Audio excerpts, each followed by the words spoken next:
অন্তর্বর্তী সরকারকে উৎখাতের জন্য ঢাকা দখলের প্ল্যান করছে আওয়ামী লীগ। এর জন্য বেশ কিছু নেতাকর্মী রীতিমতো গেরিলা প্রশিক্ষণ নিয়েছেন। অন্তর্বর্তীকালীন সরকার গঠনের পর থেকেই দেশে চলছিল একের পর এক মাস্টার প্ল্যান, কিন্তু সবকিছুতে ব্যর্থ হয়ে এবার আওয়ামী লীগের টার্গেট ঢাকা দখল, তাও আবার গেরিলা বাহিনী দিয়ে। চলুন আপনাদেরকে বিষয়টা একদম ক্লিয়ার করে বলি। সম্প্রতি পুলিশের হাতে গ্রেফতার হওয়া আওয়ামী লীগপন্থী কিছু সদস্য, মানে তারাও গেরিলা প্রশিক্ষণের অংশ ছিল। তবে পুলিশের কাছে ধরা পড়ে তারা আওয়ামী লীগের এই মাস্টার প্ল্যান নিয়ে মুখ খুলেছে। তারা বলেন প্রশিক্ষণ নেওয়া গেরিলা বাহিনীর প্রধান উদ্দেশ্য দেশের মধ্যে বড় ধরনের অরাজক পরিস্থিতি সৃষ্টি করা এবং হাইকমান্ডের সবুজ সংকেত পাওয়ার পর ঢাকা দখলে নেওয়া। এজন্য মাস্টার প্ল্যানের অংশ হিসাবে তালিকাভুক্ত হাজার হাজার নেতাকর্মী দেশে এবং বিদেশে প্রশিক্ষণ নিচ্ছেন। এছাড়া সরকারের নির্ভরযোগ্য কয়েকটি সূত্র জানিয়েছে, যারা প্রশিক্ষণ নিয়েছে তাদের একটি অংশ অবসরে যাওয়া সরকারি কর্মকর্তা কর্মচারী, যারা এখন আওয়ামী লীগের রাজনীতির সঙ্গে যুক্ত। এছাড়া প্রশিক্ষণ নিয়েছে ছাত্রলীগের বেশ কিছু নেতাকর্মীও। প্রশিক্ষণ হয়েছে দিল্লি, কলকাতা, এমনকি রাজধানী ঢাকা এবং গোপালগঞ্জের মতো বিভিন্ন স্থানে।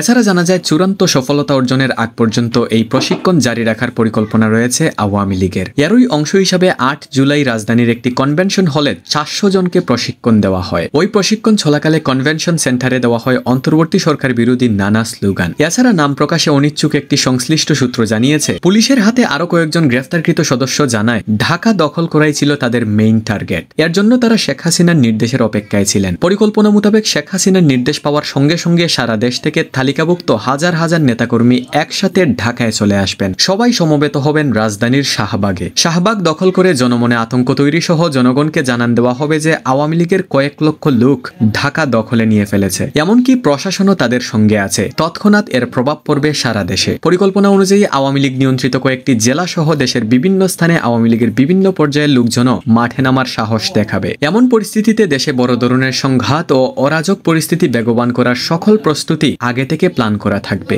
এভাবে ভয়াবহ পরিস্থিতি সৃষ্টি করতে সক্ষম হলে পরবর্তী পদক্ষেপ হিসেবে শেখ হাসিনাকে ভারত থেকে দ্রুত দেশে ফিরিয়ে আনার কাজ চলবে। ওই সময় পরিস্থিতি ও প্রেক্ষাপট বুঝে এই সিদ্ধান্ত গ্রহণ করা হবে। ডিয়ার অডিয়েন্স, আপাতত এতটুকুই জেনে রাখুন। পরবর্তী অন্য কোনো আপডেট আসলে অবশ্যই আপনাদেরকে জানিয়ে দেওয়া হবে। তাছাড়া আপনার কি মনে হয়, আওয়ামী লীগ কি পারবে তাদের এই প্ল্যান সাকসেসফুলি কমপ্লিট করতে? আপনার মতামত অবশ্যই কমেন্টে জানাবেন। And please guys, subscribe to our channel.